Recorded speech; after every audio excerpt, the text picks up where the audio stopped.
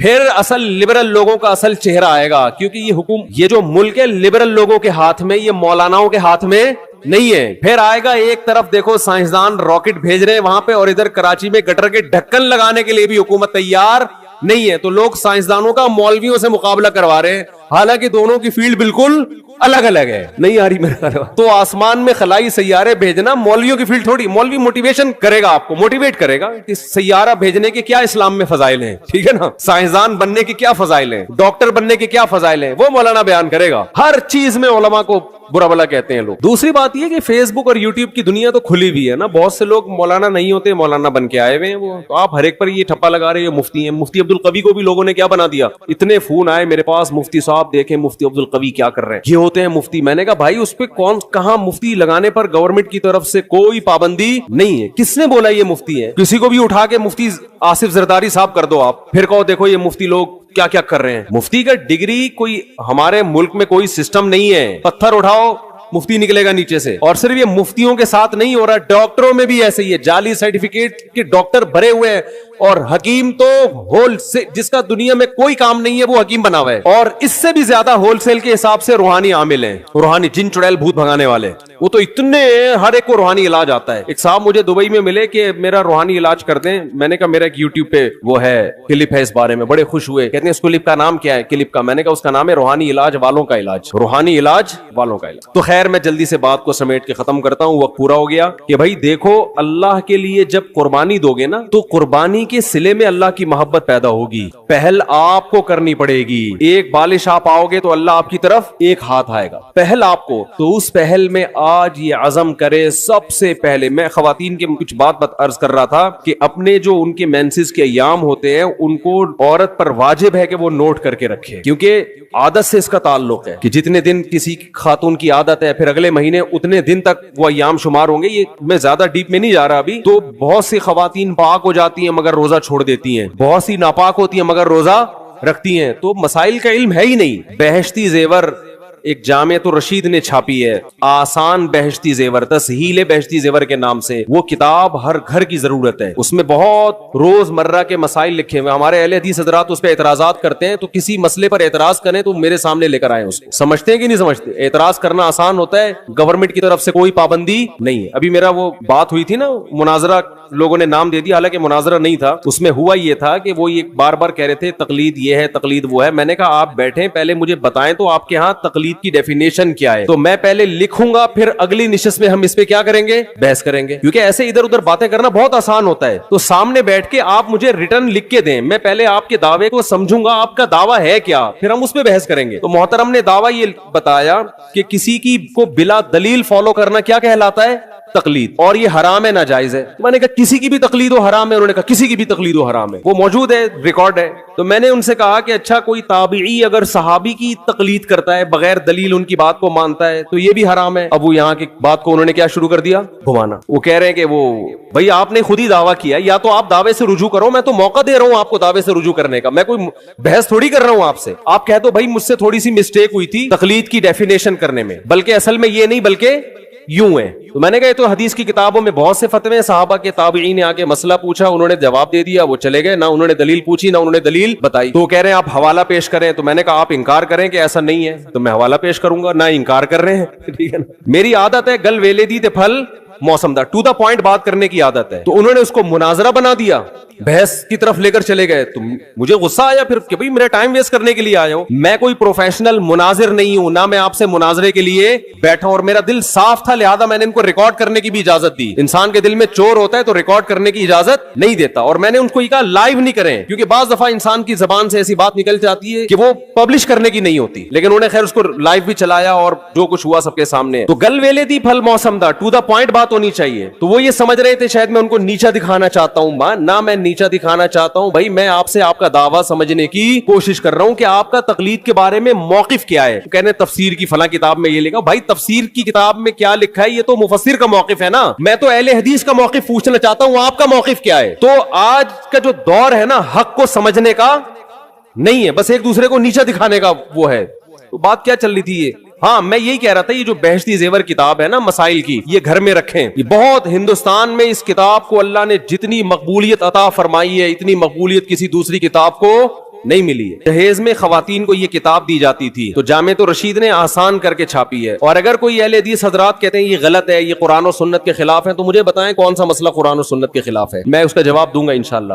اور پھر ان سے کہیں کہ آپ ایک ایسی کتاب لے کر آئیں جو قرآن و سنت کے موافق ہو. آپ تو مسائل کی کتاب لکھیں نا, آپ کی تو کوئی ہے ہی نہیں اس طرح کی. یہ فوراً جواب میں کہتے ہیں ہماری کتابیں یہ جو ابو داؤد اور بخاری ہماری ہیں, تو آپ بخاری اور ابو داؤد گھر میں رکھیں اور روز مرہ کے مسائل آپ اس سے نکالیں, آپ کو نہیں ملیں گے. تبھی تو علماء کتابیں لکھتے ہیں کہ آسان کر کے قرآن و سنت کی روشنی میں مسائل کا علم کو ایک جگہ جمع کر دیا جائے. تو آپ لکھ لیں کوئی کتاب, آپ بخاری مسلم سے ہی لکھ لیں, نہ خود لکھ رہے ہیں نہ لکھی بھی کتاب, کیڑے نکالنا ہے بس. ابھی وہ مشہور فتنہ پرست نے کیا کیا ہے, وہ میرا ایک بیان میں ایک نازیبہ الفاظ آئے تھے جس سے میں نے معذرت بھی کی کہ وہ ہے نا مفسرین کے بارے میں نے کہا, حالانکہ وہ میرا مقصد مفسرین نہیں ان کے حوالے, کہ آپ بار بار مفسرین کے جو حوالے دے رہے ہیں تو ان حوالوں کا تذکرہ نہ کریں. آپ سے جو سوال پوچھا جا رہا ہے اس کا جواب دیں. ایک مشہور زمانہ ہے, انہوں نے کیا کیا, توصیف الرحمان راشدی نے یہ کہا, فلانے نے یہ کہا, سب کے جو اس طرح کی چیزیں ہیں نا نکال کے کلپ بنا کے مارکیٹ میں چلا دیا. تو علماء کی باتوں کو میں جو اس طرح کی نیگیٹو چیزوں کو اگر آپ کتابوں سے جمع کرنا شروع کریں گے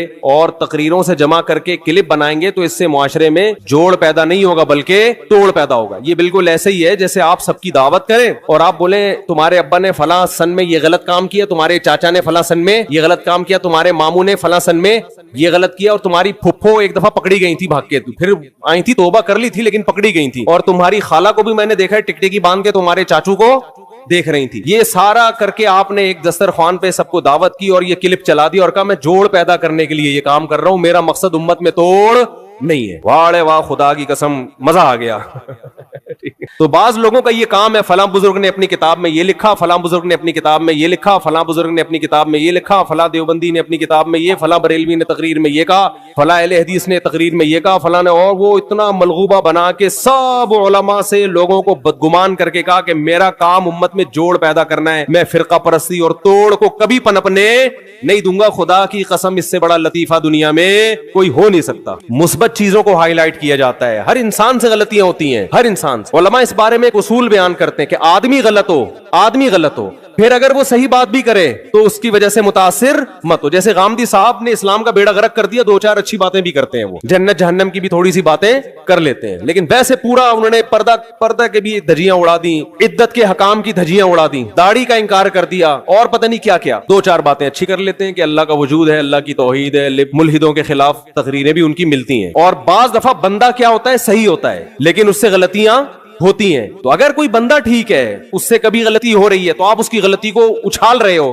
اس کا مطلب آپ غلط ہو, آپ کی سوچ کیا ہے, غلط ہے, آپ نیگیٹیوٹی کو فروغ دے رہے ہو معاشرے میں. تو خیر کہاں سے کہاں بات چلی گئی, ہم تو رمضان شوال میں الجھے ہیں. تو بہشتی زیور کتاب ہے, مسائل بہشتی زیور حضرت مولانا اشرف علی تھانوی کی. جہاں حضرت مولانا اشرف علی تھانوی کا نام آئے گا لوگ فوراً کہتے ہیں انہوں نے اپنے نام کا کلمہ پڑھایا تھا, اشرف علی رسول اللہ. میں ممبر پہ بیٹھ کے دعوے سے کہتا ہوں انہوں نے کبھی اپنے نام کا کلمہ نہیں پڑھایا. اس کے میں ویڈیو ریکارڈنگ میں جواب دے چکا ہوں, اور اس جواب کا جو جواب آیا ہے نا وہ ادھورا آیا, اس میں میری پوری اعتراضات کا جواب دیا نہیں گیا ہے. اس لیے میں کہہ رہا ہوں ایک دفعہ سامنے بیٹھ کے میں محترم سے اشکال کر لوں گا کہ حضرت اشرف علی تھانوی جو کلمہ پڑھوایا پڑھوایا ہے اس کی حقیقت کیا ہے. میں سامنے بیٹھ کے میں مناظرہ نہیں کروں گا, بحث بھی نہیں.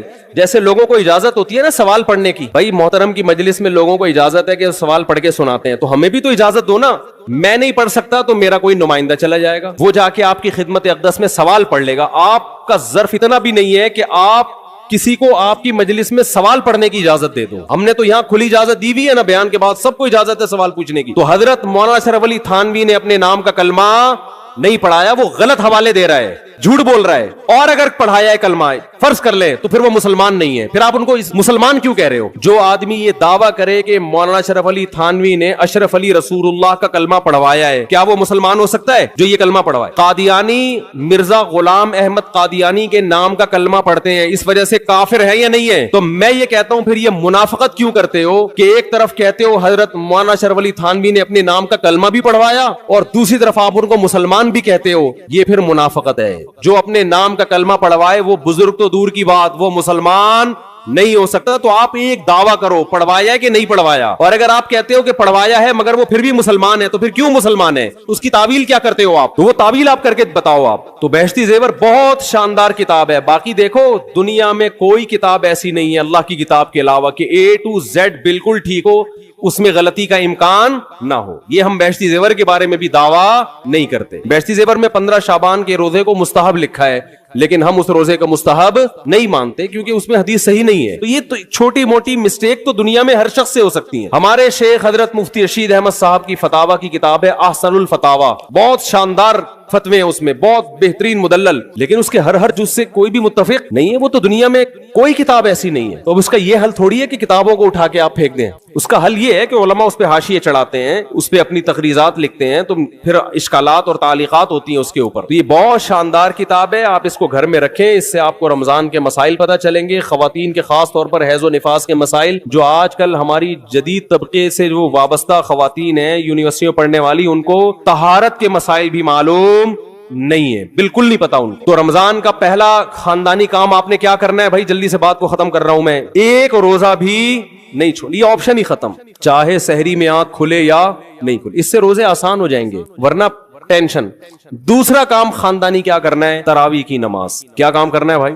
اور تراویح 20 رکعتیں ہیں, 8 رکعتیں بولو نہیں. حضرت عمر سے 2 روایتیں, ایک 8 والی اور ایک 20 والی, کہ حضرت عمر نے کتنی دیکھو نبی صلی اللہ علیہ وسلم نے تراویح کی کتنی رکعتیں پڑھی ہیں, کوئی بے غبار حدیث میں ہمیں اس کا تذکرہ نہیں ملتا. بس اتنا ہے کہ 3 دن پڑھی ہے, بس کتنی پڑھی ہے ہمیں نہیں پتا. یہ ہمیں حضرت عمر کے عمل سے پتا چلتا ہے, کیونکہ حضرت عمر بدعتی بولو نہیں ہو سکتے, کیونکہ انہوں نے جب جماعت سے 20 رکعتیں پڑھائی ہیں حضرت عمر نے, تو اس کا مطلب نبی نے ان 3 دن میں کتنی پڑھی تھی. اور ایک ضعیف روایت میں اس کا تذکرہ بھی ہے کہ نبی نے 20 رکعتیں پڑھی ہیں. تو ضعیف روایت کی تائید جب خلفائے راشدین کے عمل سے ہو گئی تو وہ ضعیف بھی عملاً کیا بن گئی؟ صحیح بن گئی ہے وہ. تو حضرت عمر سے 2 ہیں, 8 بھی اور 20 بھی. 8 والی پر امت نے کسی امت نے عمل ہی نہیں کیا, کیونکہ وہ بالاتفاق مضطرب ہونے کی وجہ سے ضعیف ہے, سند کی وجہ سے نہیں بلکہ مضطرب, کیونکہ جو راوی حضرت عمر سے 8 بیان کر رہا ہے وہی کتنی بھی بیان کر رہا ہے؟ 20 بیان کر رہا ہے. اور جب ہم صحابہ کے دور میں دیکھتے ہیں تو ہمیں سب جگہ 20 نظر آ رہی ہیں, 8 کہیں بھی نظر نہیں آ رہی. تو یہ کیسے ممکن ہے کہ حضرت عمر نے 8 شروع کی ہوں اور کوفہ, بصرہ, دمشق, شام, مصر سب جگہ 20 ہو رہی ہوں؟ اس سے پتہ چلتا ہے کہ حضرت عمر سے جو 20 والی روایت ہے وہ صحیح ہے, 8 والی صحیح نہیں ہے. اور اس کی سب سے بڑی دلیل یہ ہے کہ موطا امام مالک میں ہے 8 رکعتوں والی, جو امام مالک نے نقل کی ہے, لیکن امام مالک خود 8 کا فتویٰ نہیں, وہ خود 20 سے زیادہ کے قائل ہیں, وہ تو 20 کے بھی نہیں 36 کے قائل ہیں. تو یہ کیسے ممکن ہے کہ کتاب کا مؤلف 8 والی ذکر کر رہا ہو مگر خود اس روایت کو وہ اس پر عمل نہ کر رہا ہو؟ ان باتوں کا کسی اہل حدیث عالم کے پاس جواب نہیں ہے. ترمذی میں ایک روایت پیش کی جاتی ہے امام احمد بن حنبل سے, یہ روایت ہے کہ اس میں کوئی مخصوص عدد ثابت نہیں ہے, جتنی چاہے پڑھ لو, لیکن امام احمد کی جو اپنی اصل کتابیں فقہ کی, اس میں امام احمد کے شاگرد جو امام احمد سے ذکر کرتے ہیں وہ ذکر کرتے ہیں امام احمد بن حنبل کے نزدیک بھی 20 رکعتیں مختار ہیں. سمجھ نہیں آ رہی میرا خیال ہے. تبھی فقہ حنبلی میں تراویح کی رکعتیں کتنی ہیں؟ 20. اور امام ابو حنیفہ کے نزدیک بھی. لوگ پتہ ہے مجھ سے کیا کہتے ہیں, لوگ جو ہے نا کہتے ہیں کہ یار آپ ان حدیثوں کا انکار کر رہے ہو جس میں 8 آتا ہے. 8 والی جو بخاری کی حدیث ہے نا اس کا تراویح سے کوئی تعلق نہیں ہے. بخاری میں آتا ہے نبی رمضان اور غیر رمضان میں 8 پڑھتے تھے, اس کا تراویح سے کوئی تعلق, وہ تو غیر رمضان میں بھی تھی. اتنی سینس نہیں ہے یار, آپ ہمیں قرآن و حدیث سکھا رہے ہو اور ہمیں اپنا مقلد بنا رہے ہو.